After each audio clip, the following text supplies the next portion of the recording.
Hello, my name is Angelina.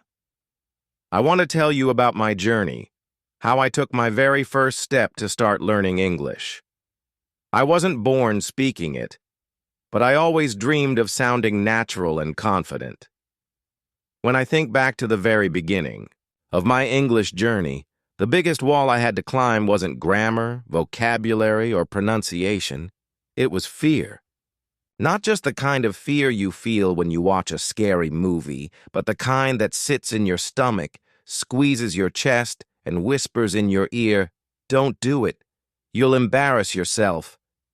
My fear of speaking was so strong that I used to avoid situations where I might have to use English. If I walked into a store and saw the cashier smiling, ready to say hello, I'd panic. I would pray that they wouldn't talk to me, because I didn't want to stumble over my words. I hated that about myself.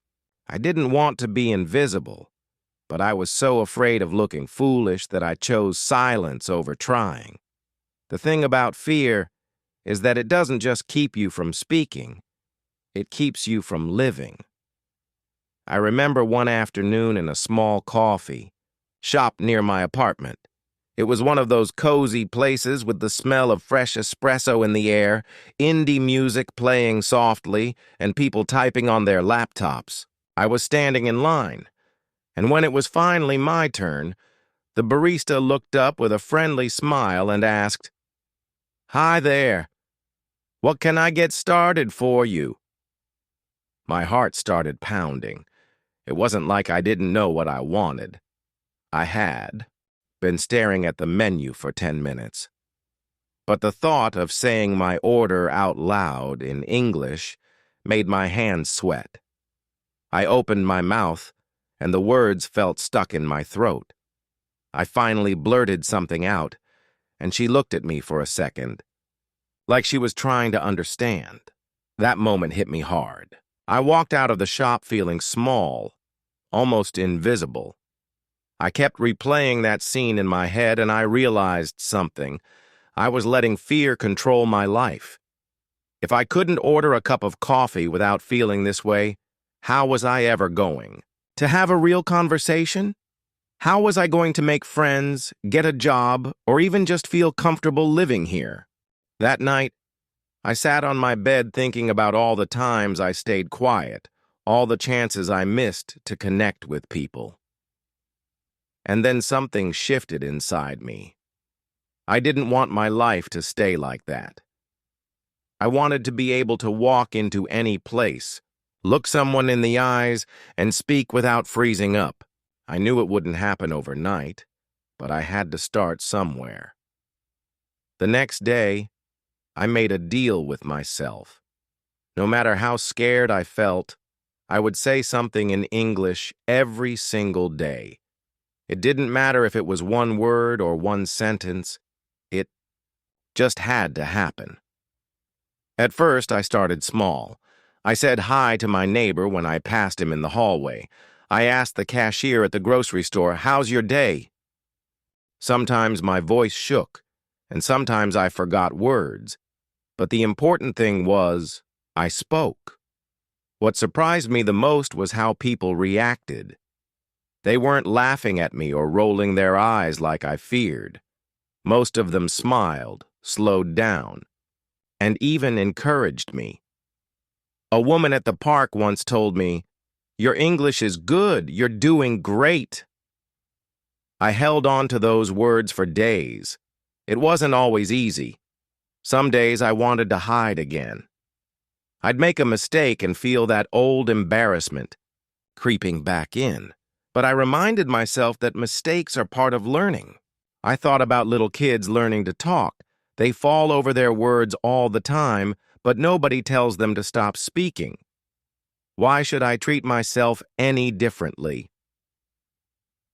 One turning point came when I started speaking to strangers on purpose.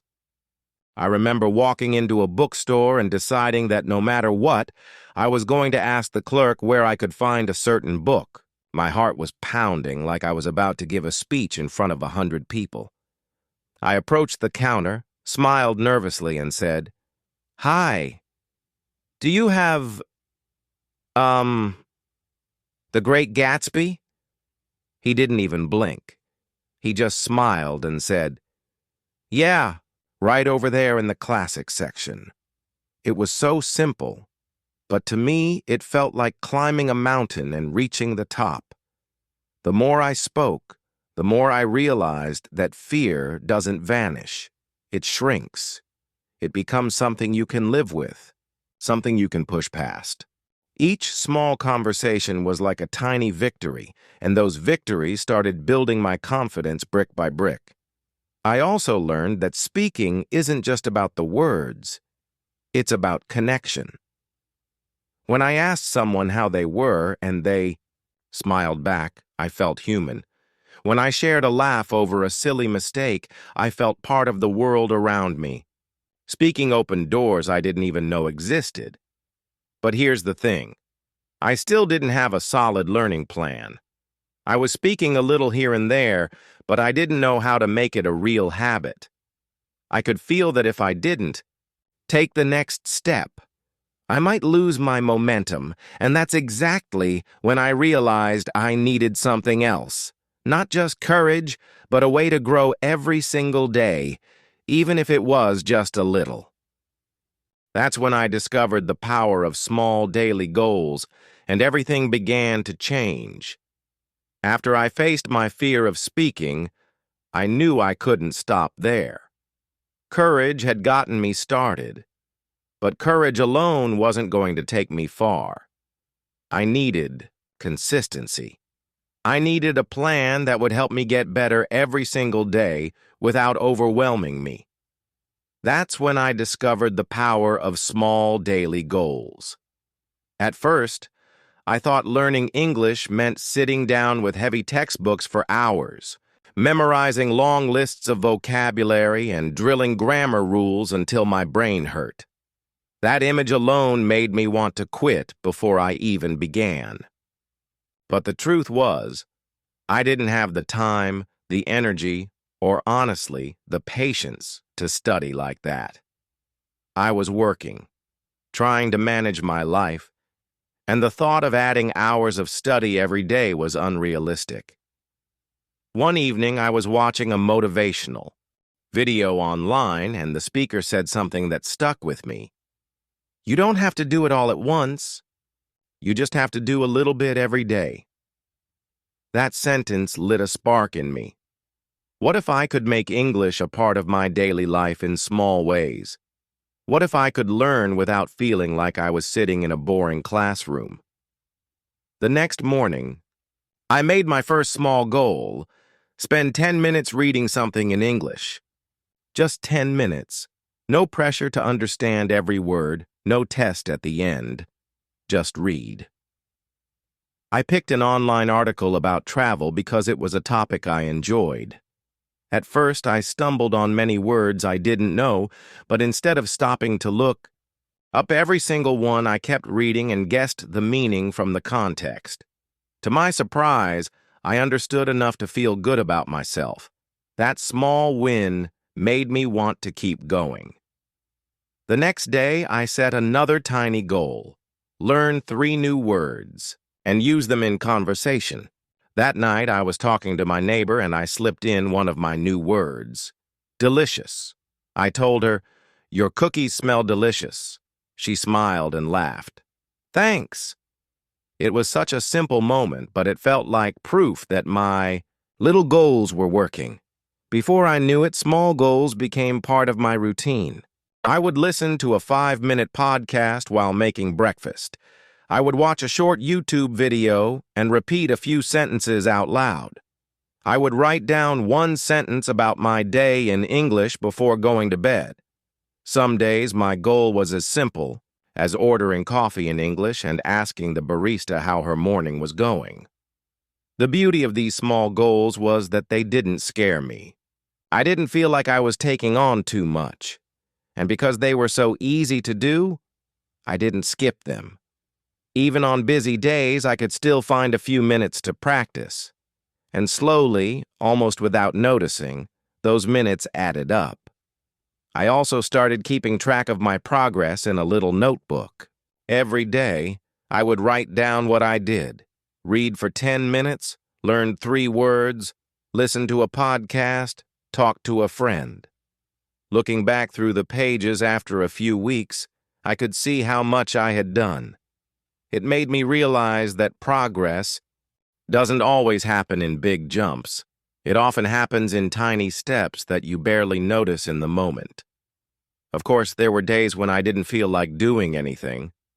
Days when I was tired from work, when my mind felt foggy, or when I doubted whether I would ever sound fluent. On those days, I reminded myself that my goals were small for a reason. They were designed to be easy enough to do even when I didn't feel motivated. Sometimes all I did was listen to one song in English or read a short quote. But I still did something, and that kept the chain going. One of my favorite small goals became one conversation a day. It didn't have to be long. Sometimes it was just a minute or two, but it had to be real. I'd chat with the cashier at the grocery store, ask my coworker a question about her weekend, or talk to the woman walking her dog in the park. The more I practiced, the more natural these conversations felt. I remember one day in particular. I was at the farmer's market buying apples, and the man selling them said, "These are fresh from the orchard this morning." I smiled and replied, "Wow, that's amazing. Do you pick them yourself?" He nodded and told me a short story about his family farm. We talked for maybe 2 minutes, but I walked away feeling like I had just passed a personal test. That tiny conversation had started from one of my smallest daily goals, and it felt like such a win. The thing about small daily goals is that they don't just teach you English, they build your confidence. Every time I completed one, I felt a little more capable, a little more willing to try the next thing. And because they were part of my daily life, learning English stopped feeling like homework and started feeling like living. I began to notice that English was slipping into my thoughts. When I was cooking, I would think, "I need salt," in English instead of my first language. When I was walking, I would describe what I saw in my head. "The sky is so clear today." These weren't part of my original goals, but they happened naturally because I was spending time with English every single day. Looking back now, I realize that my small daily goals were like planting seeds. At first, you don't see anything. You water them, take care of them, and wonder if they're even growing. But then one day you see a little sprout, and that sprout gives you hope. My first sprout was being able to have short, easy conversations without freezing up. That's when I knew my seeds were starting to grow. By this point, I had made English a part of my life in a way that didn't feel forced.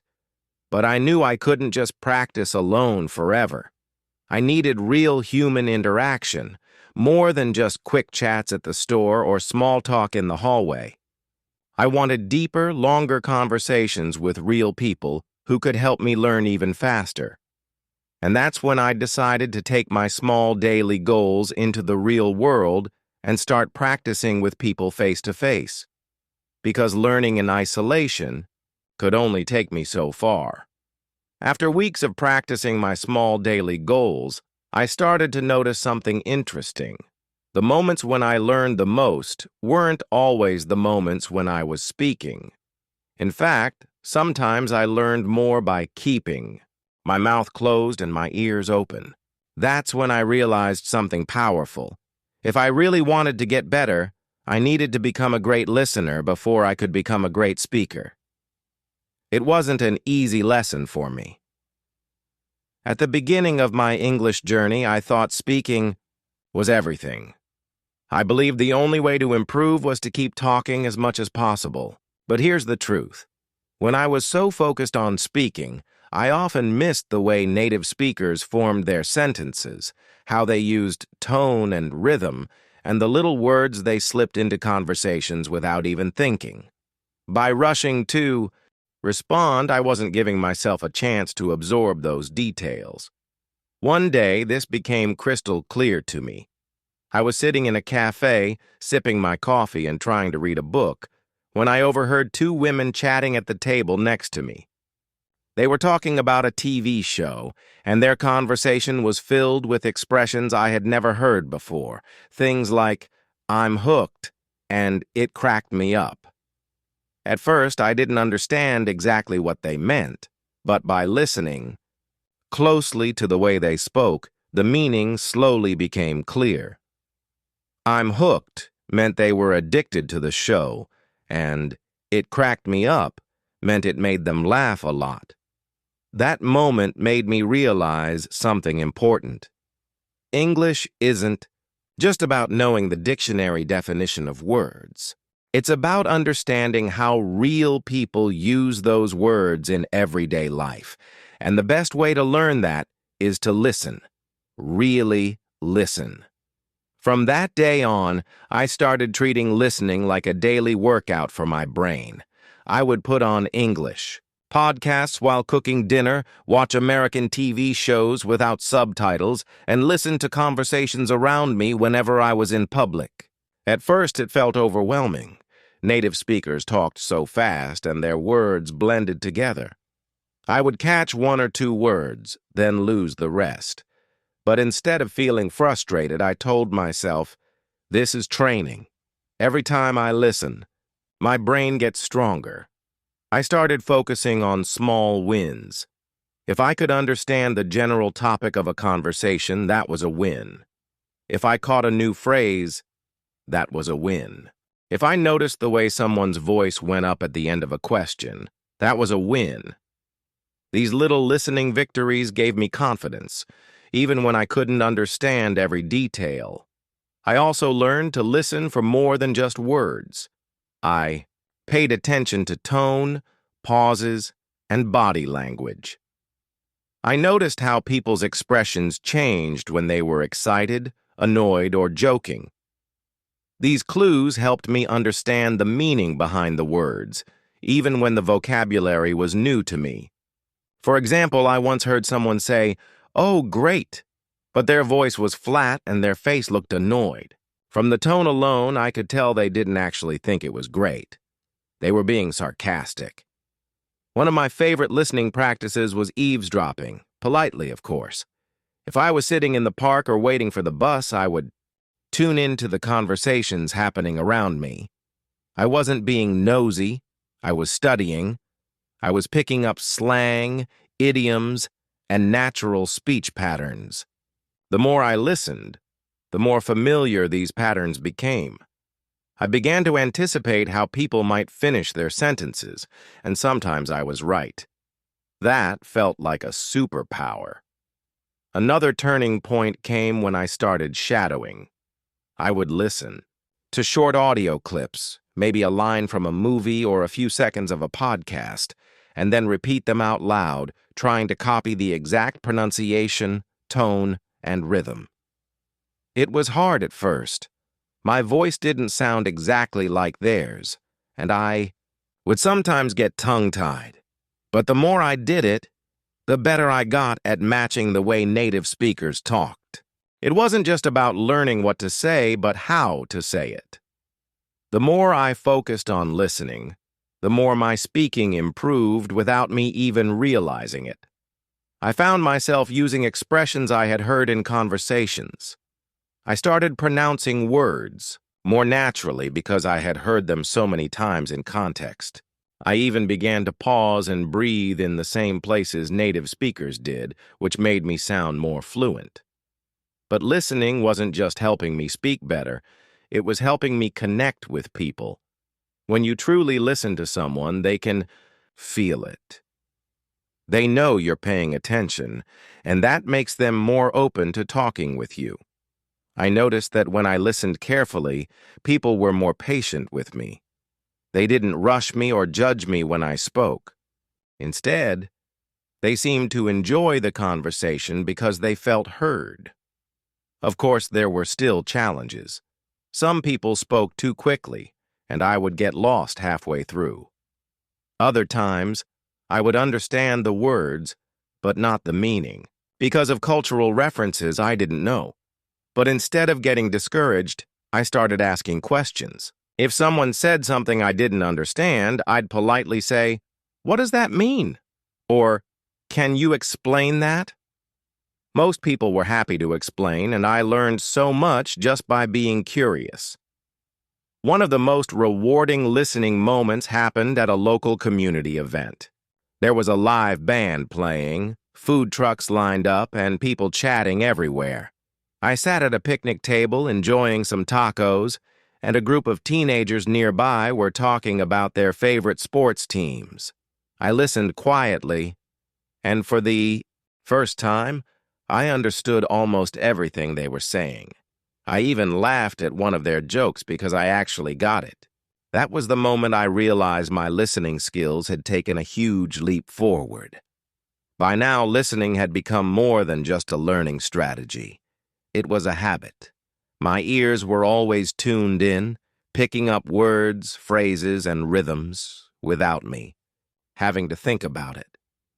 I could feel my brain building a library of sounds and expressions, ready for me to use when it was my turn to speak. But deep down, I knew there was still one big step I hadn't taken yet. I had been listening to strangers, podcasts, TV shows, and even friends, but I wanted something more personal. I wanted to practice English with real people in a way that felt genuine, supportive, and consistent. That's when I decided it was time to stop learning in the background and start practicing face-to-face with others. Not just in quick conversations, but in real interactions where I could learn and grow together with them. By the time I had built my listening skills, I felt like I was carrying around a backpack full of English words, phrases, and rhythms that I had collected over time. It was like I had all these tools, but I hadn't really tested them out in the real world. Sure, I had small chats here and there, ordering coffee, saying hello to my neighbor, asking the cashier how their day was, but I knew those were safe, short interactions. They didn't push me enough. I wanted more than just dipping my toes into the water. I wanted to swim. That's when I made the decision. I was going to start practicing with real people, not just strangers I might never see again, but people I could talk to regularly, people who could challenge me and help me grow. I wanted to step out of my comfort zone and into actual conversations that mattered. The first thing I did was look for English conversation groups in my area. I typed English-speaking meetups near me into Google, and to my surprise, I found several options. The one that caught my eye was a weekly English conversation hour at the local library. It was free, and the description said it was for learners at all levels. Still, the thought of walking into a room full of strangers and speaking in English made my stomach twist. The first Thursday I went, I almost turned around before I even got inside. I remember standing in the parking lot, holding my phone, telling myself, "Just go in. You don't have to be perfect. You just have to show up." Finally, I took a deep breath, opened the library doors, and followed the sound of voices to a small meeting room. When I stepped inside, a friendly woman greeted me. "Hi, I'm Susan. Welcome. Have a seat anywhere you like." Her smile put me at ease, and I sat down at a table with 4 other people, 2 from Brazil, 1 from Mexico, and 1 from Vietnam. We started with introductions, and at first my voice trembled when I said my name, but then Susan asked each of us simple questions. What's your favorite food? Do you have pets? What's something you enjoy doing on weekends? Those were questions I could answer without too much trouble. I said, "I love Italian food, I don't have a pet, and on weekends I like going to the park." My answers weren't fancy, but they were mine, and I said them out loud in English. That first meeting flew by, and by the end, I had spoken more English in 1 hour than I had in the entire previous week. From then on, I went every Thursday. We played games like 20 questions and practiced role-playing situations like ordering in a restaurant or asking for directions. Sometimes we would split into pairs and talk about random topics, movies, vacations, funny childhood stories. The more I talked, the less afraid I felt. I started realizing that speaking with real people was different from speaking to myself or practicing with an app. In real conversations, you can't predict everything the other person will say. And that's where the real learning happens. Outside of the library group, I started finding other ways to practice. I joined a community yoga class where people chatted before and after the session. I began volunteering at a local food drive once a month, where I had to greet people, ask questions, and explain where things were. These situations weren't language lessons, they were just life, and that's what made them so valuable. I also learned something important. When you practice with real people, you have to be okay with making mistakes in front of them. There was one time at the food drive when I meant to say, "Please take one bag," but I accidentally said, "Please take one back." The person looked confused for a second, then laughed and said, "You mean one bag?" I laughed too, and instead of feeling embarrassed, I thought, well, now I'll never forget the difference between bag and back. Talking with native speakers taught me more than just words. It taught me timing, humor, and culture. I started noticing that Americans often used small talk to fill in silence, like commenting on the weather or asking about someone's weekend. At first, I didn't understand why people would talk about something as simple as the rain, but I realized it was a way to connect and make conversations feel friendly, so I started doing it too. One of my favorite moments happened in the park on a sunny afternoon. I was sitting on a bench and an older man walked by with his dog. I smiled and said, "Beautiful day, isn't it?" He stopped, smiled back, and said, "It sure is. I wish we had more of these." We ended up talking for 10 minutes about the weather, his dog, and his favorite walking trails. That whole conversation started from just 4 words. Beautiful day, isn't it? Practicing with real people also made me braver. One weekend, I was in line at the farmer's market, and the woman in front of me dropped her wallet. I picked it up, tapped her shoulder, and said, "Excuse me, you dropped this." She thanked me, and we started chatting about the vegetables she was buying. A few months earlier, I would have just picked it up, handed it to her, and stayed silent. Now, I saw every interaction as a chance to practice. The more I spoke with people, the more I started thinking in English without forcing it. My sentences came out faster, my pronunciation improved, and I started using expressions I had picked up from listening. I noticed I was laughing in the right moments, reacting naturally, and feeling less like a student and more like someone who belonged. Of course, there were still awkward moments. Sometimes I would misunderstand a question and answer something completely different. Other times I would freeze because I couldn't remember a word, but I learned to laugh it off, and often the other person would help me find the right word. Those moments didn't stop me. They became part of the process. By now, practicing with real people wasn't just about learning English, it was about living my life fully. It was about making friends, helping others, and feeling connected to my community. But I knew there was still one more step I needed to take. I had learned to listen carefully, to set small daily goals, and to talk with real people. But to truly keep growing, I needed something deeper. I needed to build relationships where English was the natural language we used, where the conversations weren't just practice, they were real life. That's when I decided it was time to find people I could talk to not just once in a while, but regularly. Friends, co-workers, and even online connections who could help me keep English in my life every single day. By the time I had been practicing with real people for a few months, I thought I would feel completely confident in English. I expected to reach a point where every conversation would flow easily, where I would no longer second-guess myself, and where mistakes would simply vanish from my vocabulary. But reality had a different plan for me. There were days when speaking English felt like climbing uphill with a heavy backpack, every word dragging me down. Sometimes my mind would go blank mid-sentence. Other times I would misunderstand something simple and feel that old embarrassment creep in, the same one I thought I had already left behind. There were even moments when I asked myself if all this effort was really worth it.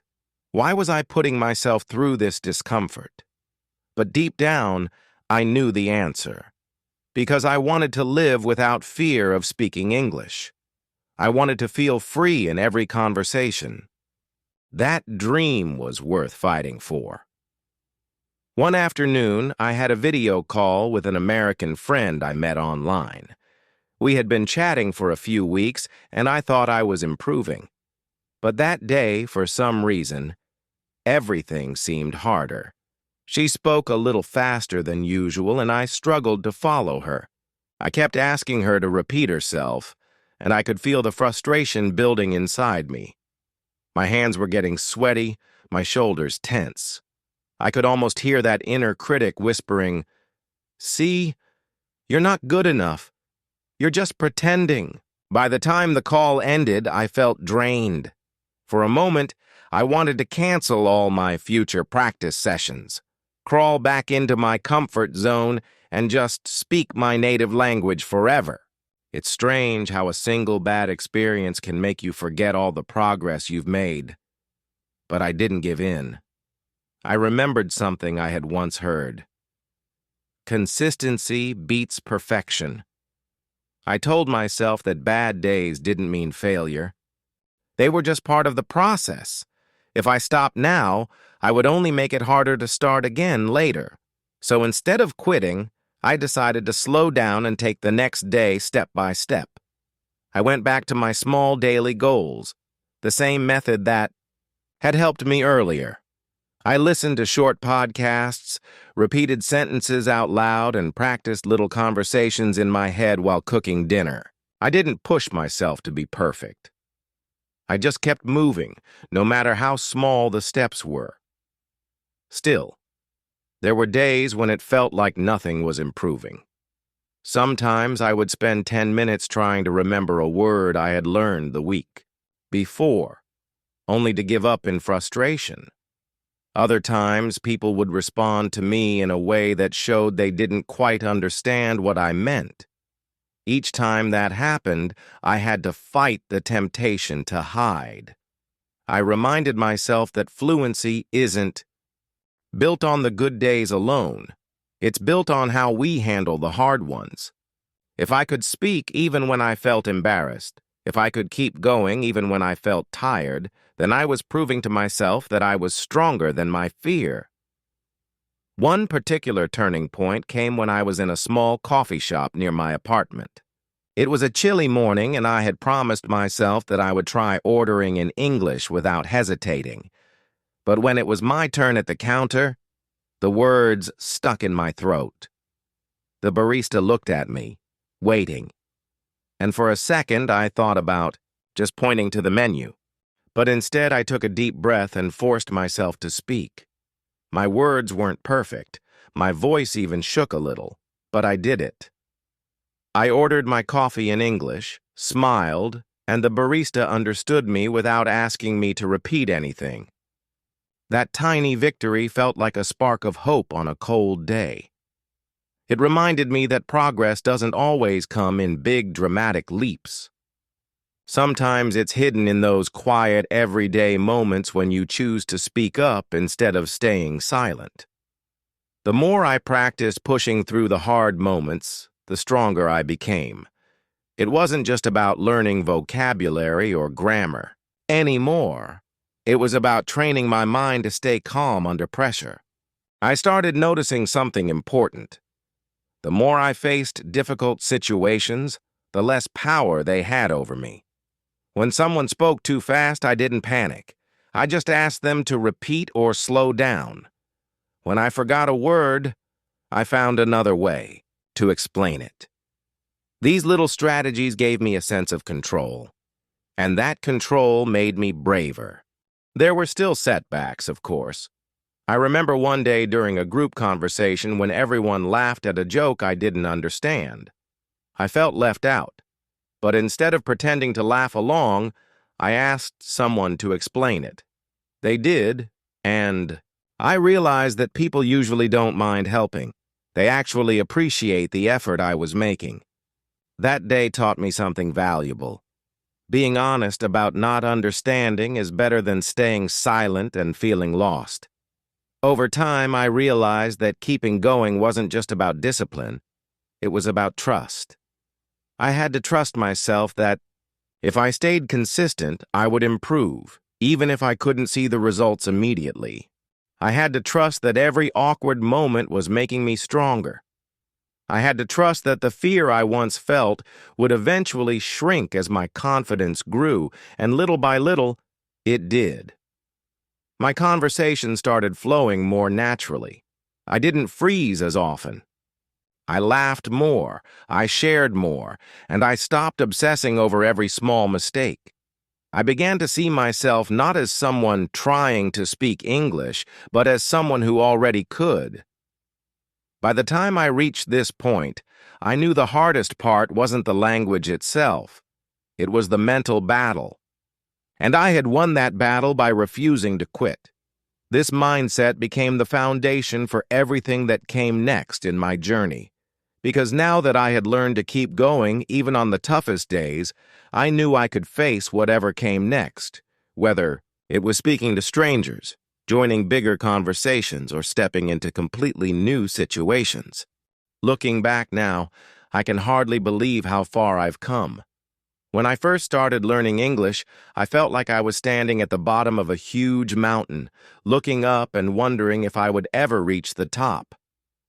I remember those early days, the fear of making mistakes, the confusion of trying to understand fast conversations, and the frustration when I couldn't find the right words.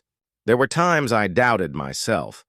I thought maybe I just wasn't good at languages, that maybe speaking English naturally wasn't for me. But here's the truth I learned through this journey. Success in English isn't about being perfect. It's about showing up day after day, even when you don't feel ready, even when it's uncomfortable. Every step I took, setting small daily goals, listening more than I spoke, practicing with real people, and refusing to give up when it got hard, built me into the English speaker I am today. Each of these choices seemed small at the moment, but over time, they transformed everything. I began to notice changes in myself. I no longer froze when someone spoke to me in English. I didn't feel that heavy pressure to translate every word in my head. My confidence grew, not because I never made mistakes, but because I stopped letting those mistakes define me. I realized that every slip-up was just a stepping stone to improvement, and something unexpected happened along the way. I started to love the process. I stopped chasing the idea of perfect English and started enjoying the learning itself. I began listening to conversations, not just to understand words, but to appreciate how people express themselves. I practiced with strangers, friends, and even myself, and each interaction made me feel more connected, not just to the language, but to people. Learning English became more than a skill. It became a bridge, opening doors to opportunities, friendships, and experiences I could never have imagined before. There were days when I wanted to quit. I won't pretend otherwise. But every time I pushed through those moments, I discovered a strength I didn't know I had. And that's something I wish everyone learning English could understand. It's not supposed to be easy. If it feels hard, it means you're growing. And growth is worth every moment of struggle. Today, I can walk into a room, meet someone new, and start a conversation in English without feeling that wave of fear I used to carry. I can express my thoughts, my feelings, and my personality in a way that feels true to who I am. That, to me, is the greatest victory, knowing that my voice can be heard and understood in another language. If you're reading this and you're still on your journey, I want you to know one thing. You can do this. You don't need to be the fastest learner. You don't need to have perfect grammar from day one. You don't need to sound like a native speaker overnight. All you need is the willingness to keep going.